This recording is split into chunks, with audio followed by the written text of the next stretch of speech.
찬양 감사합니다. 하나님께 영광이 된 줄 알고 또 크게 은혜가 됐습니다. 곡을 참 좋은 거 잘 고르셨습니다. 또 우리 계속 찬양들 해주시는데 우리 지휘하시는 분들이 참 지휘들 잘 해주셔서 또 감사합니다. 그렇게 네 분들이 앉으니까 진짜 보기 좋고 감사하고요. 우리 네 분들 축복합니다. 또 사업과 직장, 자녀들, 또 후손들 주의 이름으로 크게 축복합니다. 제가 드린 예물 위해서 한번 기도합니다. 하나님 아버지 은혜에 감사합니다. 우리가 꿈새 한가을에 주님 앞에 예물 바쳐 올립니다.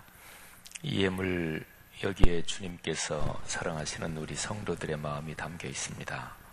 간절한 소원도 담겨 있고 또 삶을 주께서 이끌어 주시는 것에 대해서 감사도 담겨 있습니다.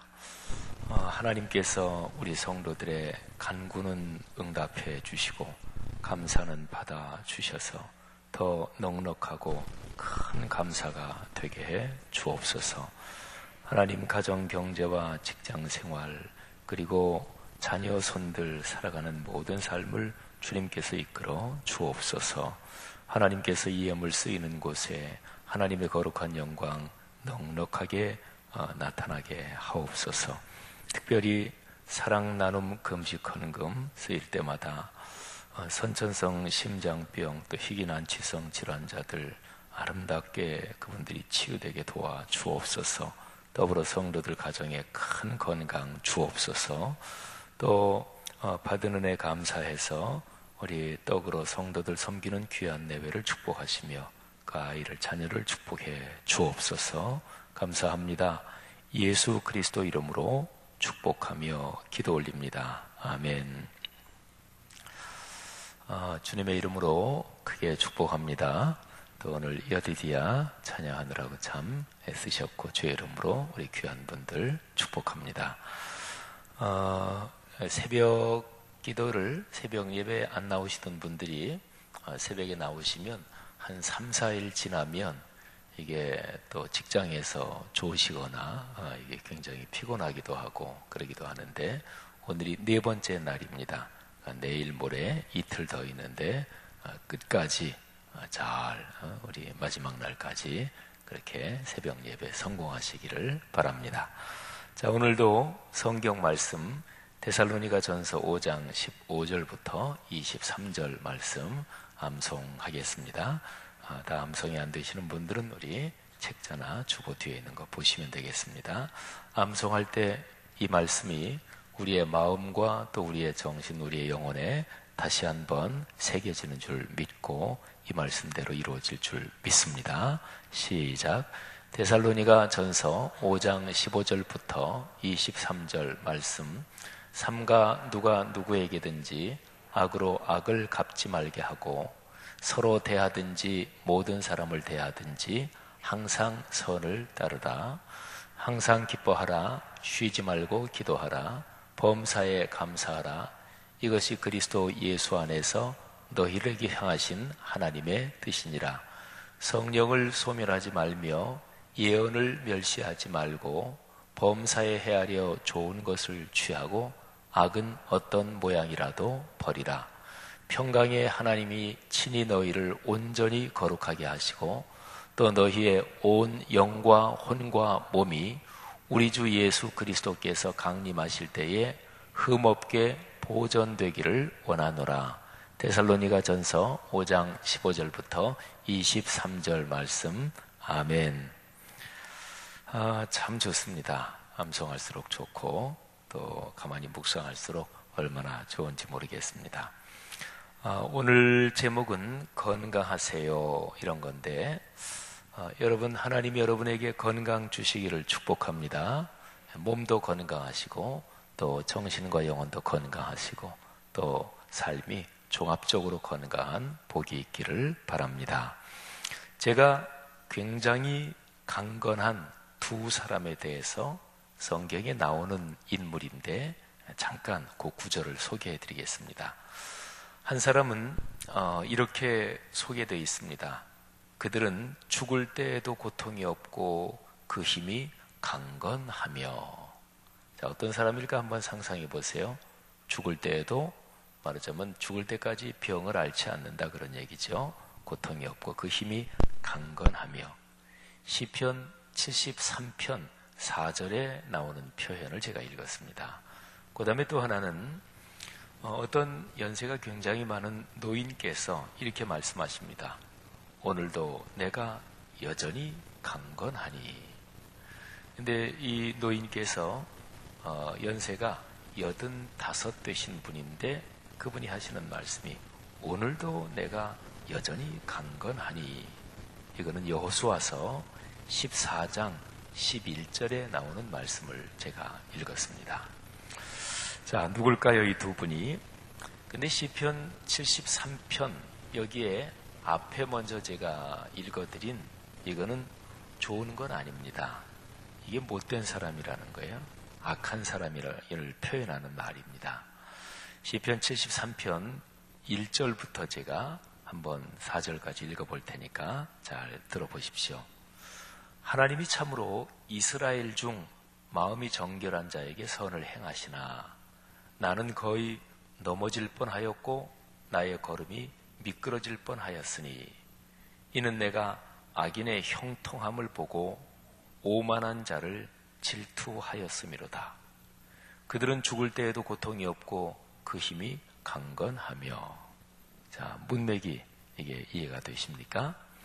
이 시편 73편 이거를 쓴 아삽이라는 분이 자기 주변에 가만히 보니까 어떤 사람은 아주 교만하고 오만하고 또 악한 사람, 못된 사람이 있는데 근데 그런 사람들이 잘 된단 말이에요. 그래서 그걸 보고서 이게 마음에 속상하기도 하고 화가 나기도 하고 그래서 그 사람들을 보고 질투합니다. 근데 다행히도 그게 완전히 넘어지는 데까지는 가지 않았습니다. 읽어드린 말씀에 거의 넘어질 뻔했다, 나의 걸음이 미끄러질 뻔했다, 이런 표현이 있죠. 비교의식은 사람을 넘어지게 만듭니다.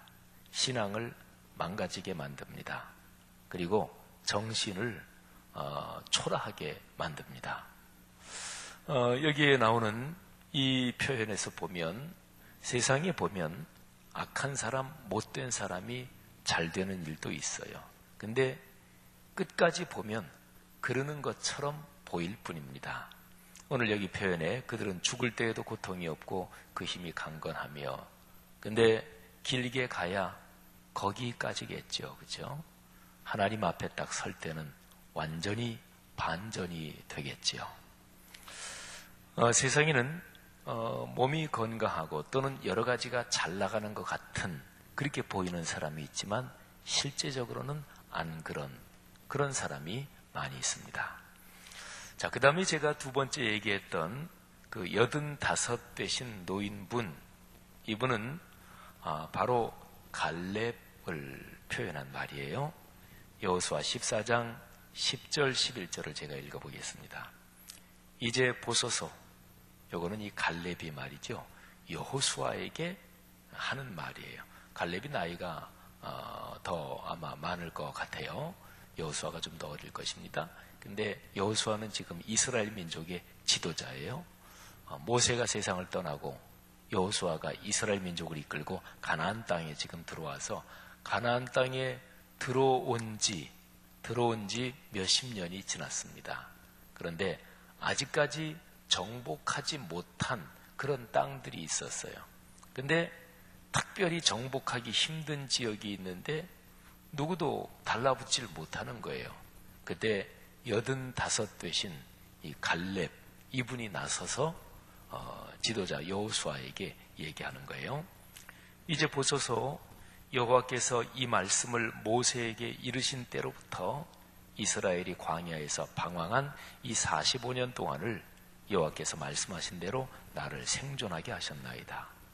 오늘 내가 85세로 돼 모세가 나를 보내던 날과 같이 오늘도 내가 여전히 강건하니 그 내 힘이 그때나 지금이나 같아서 싸움에나 출입에 감당할 수 있으니. 아멘. 이 노인분의 기계가 대단하지요. 그러니까 하나님이 그 옛날에 약속해 주신 그 땅, 누구도 달라붙어서 점령할 생각을 못하니까 이 노인분이 나서는 거예요. 그러면서 얘기합니다. 오늘도 내가 여전히 강건합니다. 내가 싸울 수 있습니다. 여러분, 시편 73편하고 여호수아 14장에 두 장에 사람의 건강을 표현하는 강건하다, 이 단어가 똑같이 나와요. 그런데 이제 강건하다 이 말을 신체가 튼튼하다 이걸로만 보면 그거는 그냥 전체 건강 중에서 조금 일부분만 본 것입니다. 아까 앞에 얘기한 악인, 오만한 자, 신체는 건강하고 병은 안 들었을지 몰라도 그의 정신과 영혼은 그는 하나님 앞에서 인정을 받지 못하니까 그는 종합적으로 보면 그는 건강하지 않다고 볼 수 있겠죠. 다른 사람이 오만한 자를 좋아할 리가 없고, 또 다른 사람이 악한 자를 존경할 리 없고, 진심으로 인정해 줄 리 없으니까 그 사람의 사회적 관계는 초라할 것입니다. 여러분, 건강을 얘기할 때 건강은 종합적이어야 합니다. 그러니까 신체 건강, 이게 사실은 제일 피부에 와닿는 거죠. 여러분, 이게 중요합니다. 신체가 건강하시기를 축복합니다. 지혜가 있으시기를 축복합니다. 건강법이 많아요, 그죠? 또 건강에 대한 이 돌아다니는 얘기들도 많고, 근데 조금만 지혜롭게 관찰을 하면 그것 중에서 이렇게 하면 나한테 참 도움이 되겠다, 그런 거 얼마든지 찾을 수 있거든요. 그래서 그런 거를 잘 자기에게 적용을 해야 돼요. 그러나 그렇다고 해도 신체적인 건강만이 아닙니다. 우리가 보통 하는 말로 뭐니 해도 마음이 편해야 됩니다. 마음이 평안해야 돼요. 그리고 마음과 신체, 이거는 다 연결이 있어요. 마음이 불편하고 마음이 속상하고 하면 신체의 건강에 그게 또 영향을 미쳐서 몸의 건강도 안 좋아지기도 합니다. 영혼이 또 무엇보다 건강해야 되지요. 그리고 인간관계가 건강해야 됩니다. 또 내가 사는 나라, 내가 사는 사회가 그게 또 건강해야 합니다. 그러니까 내 개인의 건강만이 아니에요. 이렇게 보면 건강은 늘 종합적인 것입니다. 갈렙이라는 연세 85세 노인께서 용기를 가질 수 있었던 것, 여전히 용기가 있는 것, 그거 건강한 거 아니겠어요? 연세 드시면 마음이 약해지죠, 그죠?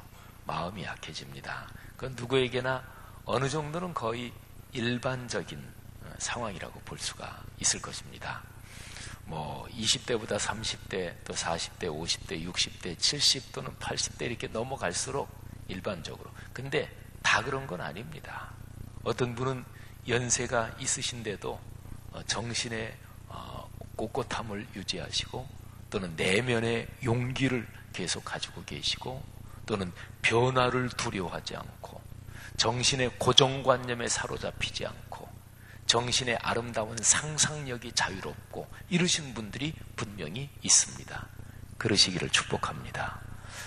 인터넷이나 이런 데 보면 노인으로서 행복하게 사는 법, 이런 게 이제 여러 가지가 나와요. 또는 노인이 행복하게 사는 10계명 이런 것도 나오더라고요. 어디 가서 말 많이 하지 마라. 또 이런저런 그 여러 가지가 나와요. 가능한 대로 남에게 대접받을 생각하지 말고 마음을 젊게 가져라. 또 사람을 자주 만나라. 이런 것들이 있어요. 어쨌든지 간에 이 갈렙이라는 분은, 이분이 진짜 건강한 분이지요. 자, 종합적인 건강도를 따져서 세계 여러 나라 중에서 어느 나라가 제일 건강하고 또 사람들이 행복할까? 근데요, 영국의 신경제재단 NEF라는 법인체가 있어요. 근데 영국의 그 신경제재단에서 전 세계에서 가장 행복한 나라, 근데 요거는 기준이 말이지요, 그 나라 사람들이 자기가 느끼기에 나 얼마나 행복한가, 그거를 중심으로 영국의 그 신경제재단이 그거를 조사를 한다고 그래요. 이 시간에 한번 여러분이 각자가 자신에게 물어보세요. 나 얼마나 행복한가. 만일에 1부터 10까지 놓고 10이 제일 행복한 걸로, 1이 제일 불행한 걸로. 그러면 여러분이 지금 한번 생각해 보세요. 스스로 그냥 내가 생각하기에, 내가 느끼기에, 내 체감으로 와닿는 그런 상황이 몇 정도 되겠습니까? 가운데가 5나 6이에요. 그죠? 5 하면은 조금 중간에서 못 미치는 거고, 5.5 그러면 딱 가운데예요. 소수점까지도 한번 해서 해보십시오. 자, 여러분은 몇 번이라고 점수를 스스로에게 어떻게 매기시겠습니까? 3이나 4, 그런 분들은 꽤 어쨌든 느끼기에 힘겹게 살아가시는 것이고, 한 6 적어도 넘어서 7, 요즘 같은 세상에 나는 행복해서 어쩔 줄을 모르겠다, 이런 게 어떻게 이렇게 많겠어요? 그러니까 10, 이런 분은 아마 그렇게 많지는 않을 수도 있겠고요. 한 7, 8 이 정도 되면 굉장히 성공적이라고 얘기할 수 있을까요? 근데요, 이런 걸 한번 생각해 보세요. 어느 날 저쪽에 중앙시장 또는 저쪽에 광장시장 가서 어떻게 우연하게 거기 들러서 그 시장 안에 밥 먹는 데 있잖아요. 거기에서 그야말로 옛날 국밥, 집밥 이런 걸 먹는데 옛날 생각도 나고, 그리고 먹으면서 너무너무 행복했어요. 그 순간에 그 사람의 행복도는 9, 10으로 올라가는 거죠. 그죠? 여러분, 사람의 행복은 작은 거에서도 온 몸과 영혼을 다 행복하게, 그냥 세포 하나하나까지 행복이 스며들어서 기쁨에 겨워 어쩔 줄을 모르는 그런 상태가 될 수도 있습니다. 영국의 그 신경제재단, 거기에서 조사를 하잖아요. 그러면 거의 제일 상위 1, 2, 3등에 늘 드는 나라가 부탄이래요. 부탄. 혹시 부탄 가스 생각하지 마시고 저쪽에 히말라야, 거기에 부탄 작은 왕국이 있잖아요. 근데 거기는 1인당 GDP, 국민 총생산이 2,000달러 정도래요. 그러니까 우리나라의 한 10분의 1밖에 안 되는 나라예요. 근데 거기는 행복도, 국민이 느끼는 걸로 조사하면 늘 거의 탑으로 나온대요. 근데 그 부탄은요, 그 나라에 국민총행복위원회 이런 게 있대요. GNHC. 그래서 9가지 영역으로, 그 나라 자체적으로 9가지 영역에서 행복도를 늘 조사하고 신경을 쓴대요. 그 통치하는 국왕이라는 분이 굉장히 지혜로운 것 같아요. 근데 9가지를 한번 잠깐 들어보세요. 삶의 수준, 건강, 이때 건강은 신체 건강을 말하겠죠. 교육, 문화. 들어보니까 국민소득이 2,000불밖에 안 되는 나라인데 건강하다고 그러니까 뭐 느끼기에 건강하겠지, 뭐 실제로 그럴까, 이 생각도 드는데, 여기 하나하나 하는 거 보니까 종합적으로 평가하네요. 그죠? 교육도 보고 문화도 보고 다양성과 복원력. 제가 이 자료를 찾으면서요, 제일 부러웠던 게 이겁니다. 그렇지, 돈 많다고 품이 있는 건 아니지, 그 생각이 팍 들었어요. 다양성과 복원력. 문화가 다양해야 된단 말이에요. 그리고 망가졌을 때 다시 회복될 수 있는 힘이 그 사회 안에 있어야 된단 말이에요. 사회가 획일적이면 그거는 후진국입니다. 정치적인 견해를 다양하게 얘기할 수 있어야 돼요. 국회의원들, 장관들이 지 얘기를 할 수 있어야지, 지 얘기도 못하고 위에 눈치만 보면 그건 후진국형입니다. 그게 독재지, 그죠? 그러니까 다양성과 복원력, 그 다음에 공동체 활력. 이거 중요한 거잖아요. 공동체 활력, 시간 이용. 아주 굉장히 대단한 항목들이 들어있잖아요. Good governance.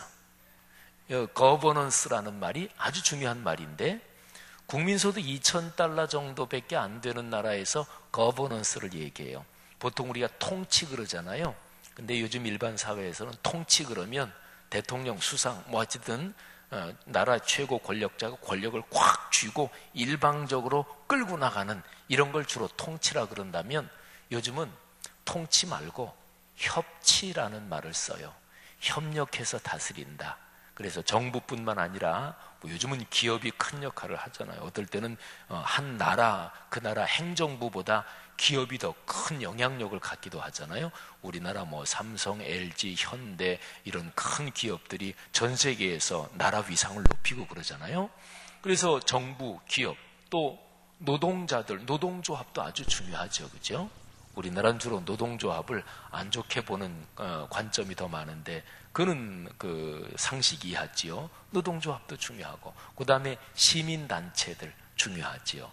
그 사회에 종교, 여러 종교, 우리나라는 여러 종교가 있잖아요. 전 세계적으로 또 대부분 그렇고, 그 사회 안에 있는 종교 집단들도 아주 중요합니다. 종교의 힘이 얼마나 무서워요.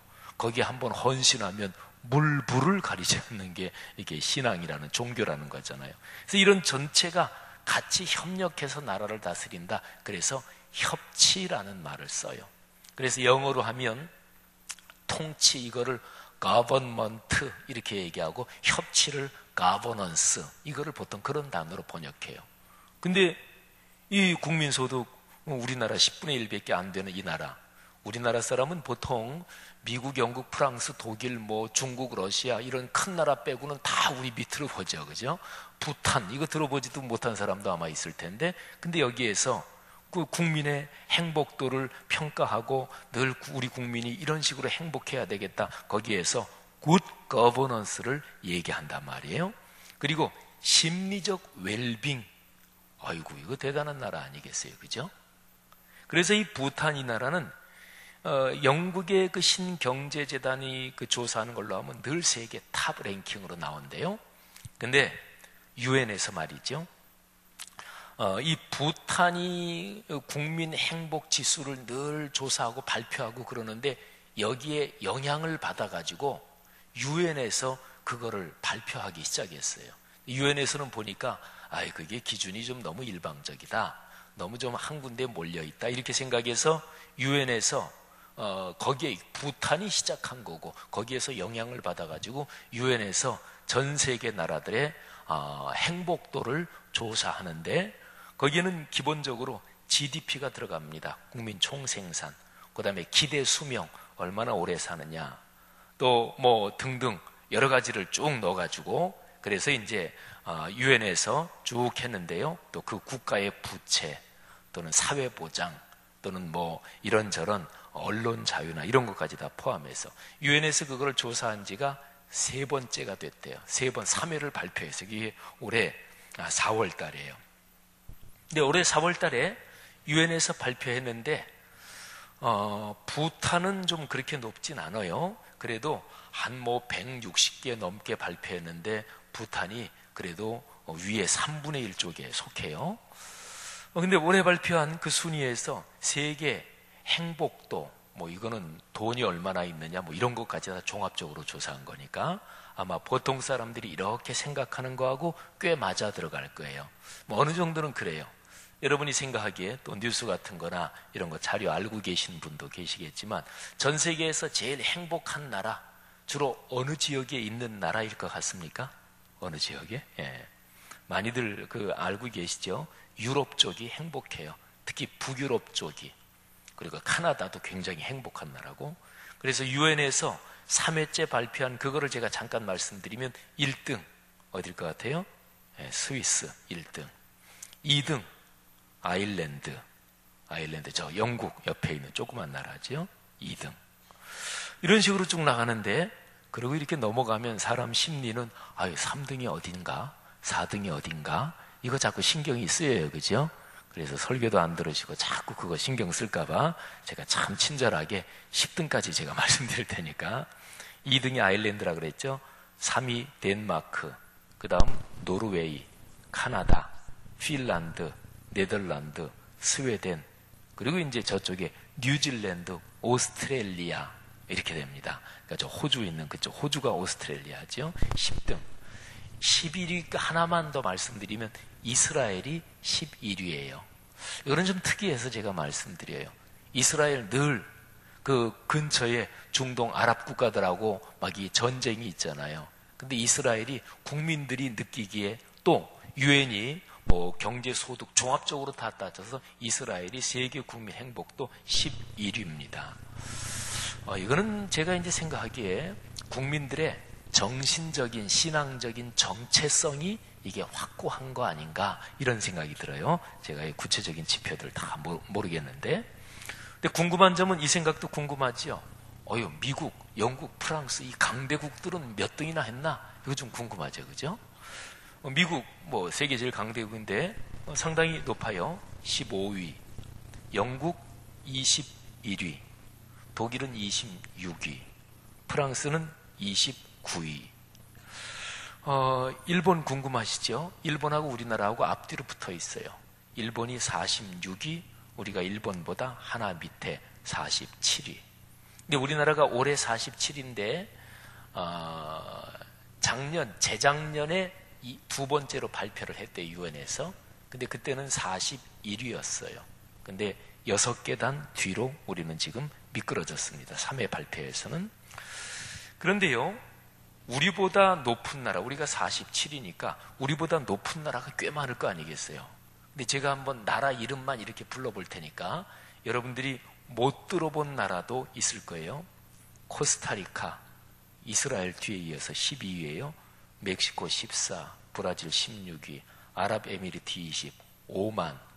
오만이란 나라도 있나? 참 오만한 나라네. 이렇게 생각할지 몰라도 오만이란 나라죠. 중동 쪽에 있죠. 22위. 베네수엘라, 파나마, 칠레, 체코, 우루과이, 콜롬비아, 타일랜드, 사우디아라비아, 말타. 말을 타고 다니는 나라가 아니고 말타라가 지중해 해상에 참 아름다운 섬, 성경에 멜리데 섬, 그게 바로 여기 말타예요. 자, 말타, 타이완, 쿠웨이트, 수리남이라는 나라 있죠. 과테말라, 우즈베키스탄, 슬로바키아. 여러분, 저는 이거를 가만히 보면서 우리나라 사람이 그야말로 미국, 영국, 독일, 프랑스 뭐 이런 나라 빼놓고는 우리나라보다 한참 아래일 거다 생각하는데 행복으로 안 그래요. 우리나라보다 행복한 나라가 많습니다. 우리나라보다 그 바로 밑에 있는 그런 나라들도 우리가 거의 들어보지 못한, 우리나라 그 다음에 에콰도르, 또 그 다음 순위가 바레인, 이렇게 됩니다. 여러분, 여기에서 우리가 중요한 게 있습니다. 일반적인 조사로도 꼭 뭐 신앙적으로 성경적으로 그렇게 말고요, 일반적인 조사로도 행복은 말이죠, 언제나 종합적입니다. 건강하다, 이게 이제 행복이, 건강에 행복할 거 아니겠어요? 건강도 언제나 종합적입니다. 국민소득이 한 6만 불 되는 나라, 그러면 거의 전 세계 탑이에요. 저쪽에 그 스웨덴 그쪽이 한 8만 불, 7, 8만 불 되나요? 뭐 6만 불이면 거의 전 세계 탑이지요. 근데 국민소득이 6만 불 되는 나라, 그게 몇 위였냐면 24위. 그래도 뭐 꽤 높죠, 그죠? 근데 이 나라가 갤럽이 2012년 발표한 일상생활 행복도 조사에는 148개 나라 조사했는데 맨 꼴찌였어요. 그건 좀 조사 기준이 조금 달랐던가 봐요. 근데 국민소득 6만 불, 이 나라가 어떤 나라냐면 싱가포르예요. 싱가포르는요, 국민소득이 6만 불인데 2007년에 일본 국민소득을 이미 일찌감치 앞질렀던 나라예요. 그리고 4년 전 2011년에는 미국 국민소득도 앞질렀고, 근데 이 싱가포르이 말하자면 일상생활 행복도에서는 맨 꼴찌예요. 국민소득은 많을지 몰라도 그 싱가포르 작은 도시국가잖아요, 그죠? 근데 경쟁이 무지무지하게 심한 거예요. 그러니까 국민이 일상생활에서 그 경쟁의 압박, 그 스트레스가 무지무지하다는 거죠. 그러니까 일상생활에서 국민들이 당신 행복하십니까? 아유, 죽겠습니다, 이런다는 거죠. 자, 여러분 어떠십니까? 우리가 살아가는 삶에서 행복은 무엇입니까? 뭐 건강해야죠, 그죠? 제 나이 또래의 목회자들하고 만나면 그러면 이제 건강 얘기를 많이 하죠. 그럼 목회자들만이 아니죠, 그죠? 일반적으로 한 50줄 들어서면 건강 얘기 많이 하잖아요. 제가 저보다 한 10여 년 후배 40대 목회자분들한테도 제가 그런 얘기 많이 해요. 요즘은 젊은 사람도 많이 건강 때문에 쓰러지고 그러니까, 그래서 목회는 영역이다 이런 얘기를 하죠. 근데 제가 이제 젊은 목회자들한테 목회자가 병들어 알아 누우면 미안한 얘기지만 교회에서 책임져 주지 않는다. 교회에서 책임져 주는 교회는 무지무지하게 특별하고 좋은 교회고, 일반적으로 어느 정도는 모르지만 결국엔 책임져 주지 않는다. 건강해야 된다. 그러면서 건강, 목회는 체력이다. 이런 얘기는 연세 많이 드신 목회자분들이 하셔요. 목회는 체력이야. 근데 목회는 영역이지 어떻게 체력이겠어요. 근데 현실적으로 이 육신의 건강이 중요합니다. 유엔이 참 아주 중요한 기관이잖아요. 유엔이 세계 인권 선언이라는 거를 발표한 게 있어요. 꽤 됐는데, 근데 유엔 인권 선언 25조 1항, 그거를 제가 한번 읽어볼게요. 자, 사람이 사람답게 살려면 이런 게 있어야 된다 하는 게 인권 선언인데, 25조 1항이 다음과 같습니다. 모든 사람은 의식주, 의료 및 필요한 사회복지를 포함하여 자신과 가족의 건강과 안녕에 적합한 생활 수준을 누릴 권리와 실업, 질병, 장애, 배우자 사망, 노령 또는 기타 불가항력의 상황으로 인한, 그러니까 자기가 어쩔 수 없는 환경이 그렇게 돼서 당하는 그런 상황으로 인한 생계 결핍의 경우에 보장을 받을 권리를 가진다. 이게 유엔 인권 선언에 나오는 얘기예요. 그러니까요, 한 나라에 부자는 너무 부자고 가난한 사람은 너무 가난하고, 그러면 가난한 사람이 에휴, 내가 열심히 일 안 해서 그런 거지, 이게 아니란 얘기예요. 책임져야 된다는 거예요, 사회적으로. 그게 이제 노블레스 오블리주라고 그러잖아요. 어떤 면으로든지 사회에서 남보다 더 많이 가지고 더 많이 배우고 더 높은 자리에 있고 이런 사람이 그렇지 않은 사람을 책임지고 섬겨야 된다는 거예요. 이거는 성경적으로도 맞는 얘기입니다. 사랑하신 여러분, 이제 성경이 말씀하는 건강으로 돌아와 보십시다. 어떤 게 건강할까요? 자, 잠언 4장에서 제가 한번 읽어드리겠습니다. 잠언 4장 20절부터 몇 절을 읽을 텐데 한번 귀 기울여 보십시오. 내 아들아, 성경에서 제가 늘 하는 말이 아들아 나오면 딸들아 이것도 같이 있는 거예요. 그러니까 내 자녀들아, 내 말에 주의하며 내가 말하는 것에 내 귀를 기울이라. 그것을 내 눈에서 떠나지 말게 하며 내 마음속에 지키라. 그러니까 여기서 떠나지 말게 하며 지켜야 될 건 뭐냐면 말씀. 여기서 내 말, 이건 하나님의 말씀을 얘기해요. 말씀은, 그것은 얻는 자에게 생명이 되며 그의 온 육체의 건강이 됨이니라. 여러분, 말씀은, 이거는 글자 그대로입니다. 말씀은 육체의 건강이 된대요. 그러니까 성경 통독하고 성경 암송하고 설교 말씀에 귀를 기울이고 겸허하게 듣고 그걸 실천하는 것은 신체 건강에 도움이 된대요. 여러분, 이거는 아주 현실적으로 의학적인 지식으로도 정확한 것입니다. 그래서 의사 선생님 중에서 제가 아는 어떤 의사 선생님, 그 양반은 예수 안 믿는 사람인데, 제가 누구한테 들은 얘기인데 한 달이 건너서 잠깐 이렇게 면식이 있는 사람인데, 그 양반은 환자들 오시잖아요. 그러면 자기는 신앙을 안 갖고 있는데 환자 진료하다가 그런 얘기를 잘 한대요. 혹시 종교 갖고 계십니까? 그래서 그렇지 않다 그러면 교회 좀 나가세요. 건강에 도움이 됩니다. 그렇게 얘기를 한대요. 그래서 제가 아는 사람이 그 사람한테 아니 당신은 신앙도 안 갖고 있으면서 왜 그런 얘기 하느냐 그랬더니 그 종교를 갖는 게 신체 건강에 도움이 된다는 거예요. 근데 왜 하필 기독교냐 그러니까 그 의사 선생님이 하시는 얘기가 불교, 천주교 여러 가지가 다 있지만 자기가 볼 때 우리 사회에서 일상생활하고 제일 이게 잘 연결되는 종교가 기독교다. 그래서 교회 나가라. 또 교회가 많으니까.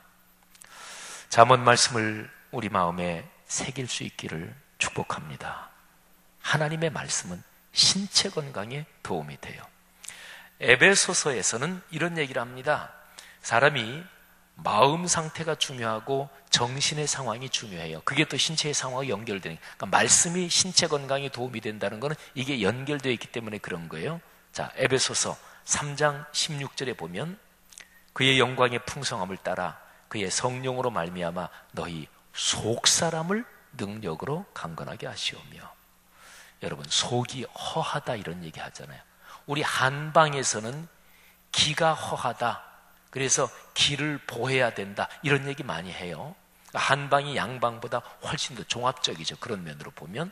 근데 성경은 언제나 종합적으로 해요. 너희 속사람을 성령의 능력으로 강건하게 하시며.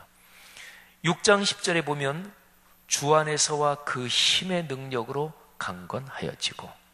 그러니까 영적인 것, 정신적인 것, 신체가 다 연관이 되어 있다는 거예요. 우리 한국 성도들이 너무나 잘 알고 있는 요한 3서 2절 말씀 너무나 잘 알죠. 사랑하는 자여, 내 영혼이 잘됨 같이 내가 범사에 잘되고 그리고 어떻게 하기를? 강건하기를 내가 간구하노라. 여기에 내 영혼이 잘된다. 이 영혼이라는 것은 인간의 전 존재에서 내면적인 부분을 말해요. 이거는 정신과 영혼 속에 있는 어떤 거를 말해요. 그렇죠? 자동차가 겉은 멀쩡해도 속이 망가졌으면 그건 아니잖아요. 어떤 분들 그렇게 얘기하는 분들이 있잖아요. 아우, 참 건강하신데요. 아유, 그런 말씀하신 내가 사실은 종합병원입니다. 그런 사람들이 있잖아요. 그죠? 겉은 멀쩡해 보이는데 속이 좋아야 될 거 아니겠어요? 그죠? 그러니까 이 요한 3서 2절 말씀이 그런 거예요. 내 영혼이 잘됨 같이. 그래서 기독교 신앙에서 아주 중요한 게 내면을 성찰하는 거예요. 기도할 때 내면을 성찰해야 돼요. 자기 내면을 성찰하지 않고 자기 마음과 영혼과 양심과 이 속을, 영혼을 성찰하지 않고는 절대로 신앙이 성장되지 않아요.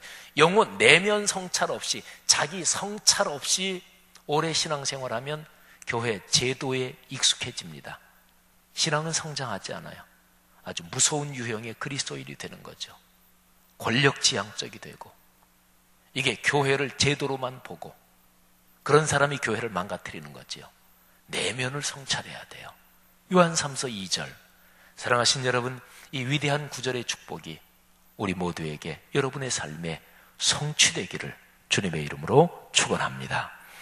데살로니가 이 전서에서 사도 바울은 그래서 데살로니가 교인들의 전체적인 건강을 사도 바울은 생각하고 있는 거예요. 데살로니가 성도들은 얼마나 건강한 분인지 모릅니다.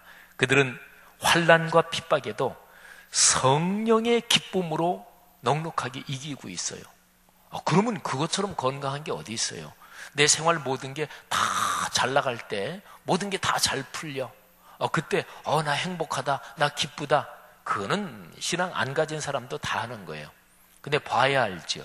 진짜 기쁨인지. 비바람이 몰아칠 때 봐야 되지요. 그 지은 집이 든든한지 그건 봐야 알지요. 인생의 고난이 닥쳐올 때도 든든한지 봐야 알지요.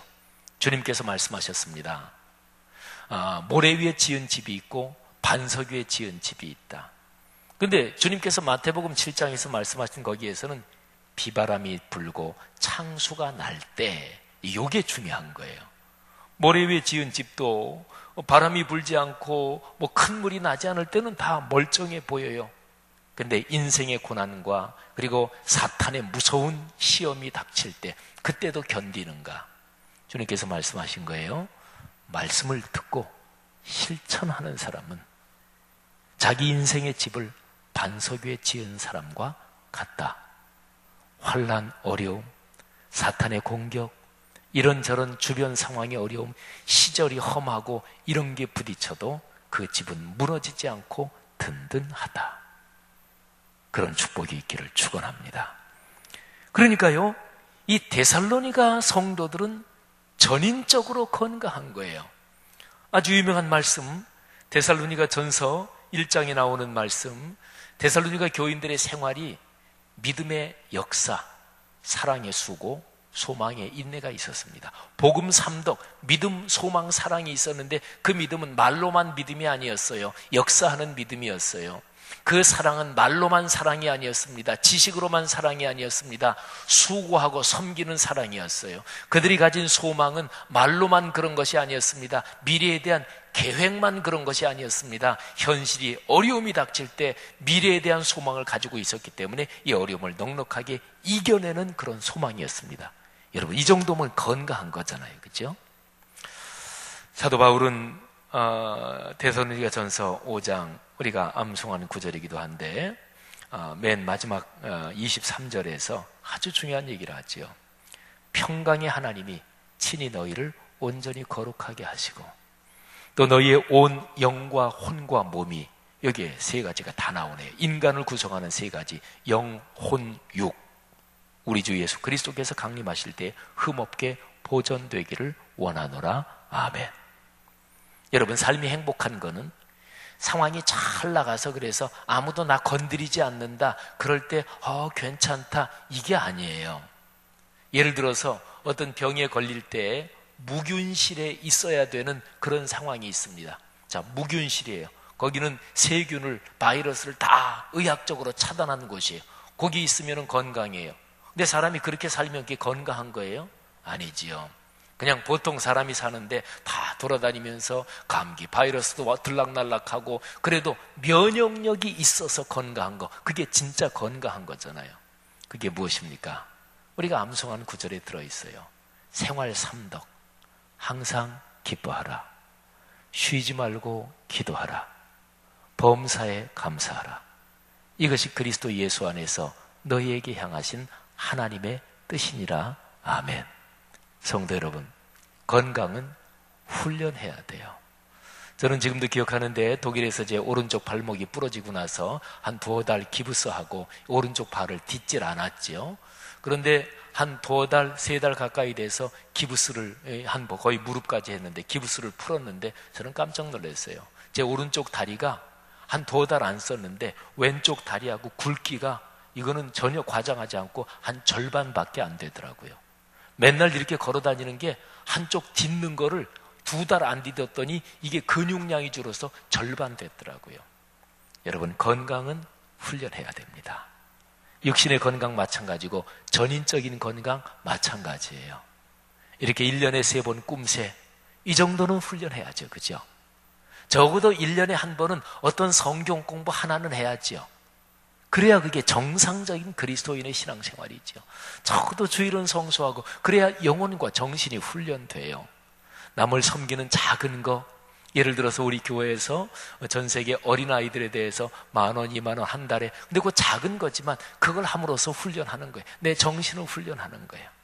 사랑하시는 여러분, 우리 모든 성도들에게 성경에서 말씀하는, 데살로니가 전서에서 말씀하는 영혼육이 강건한, 그리고 생활 삼덕, 그리고 복음 삼덕이 여러분의 삶에 충만하시기를 축원합니다.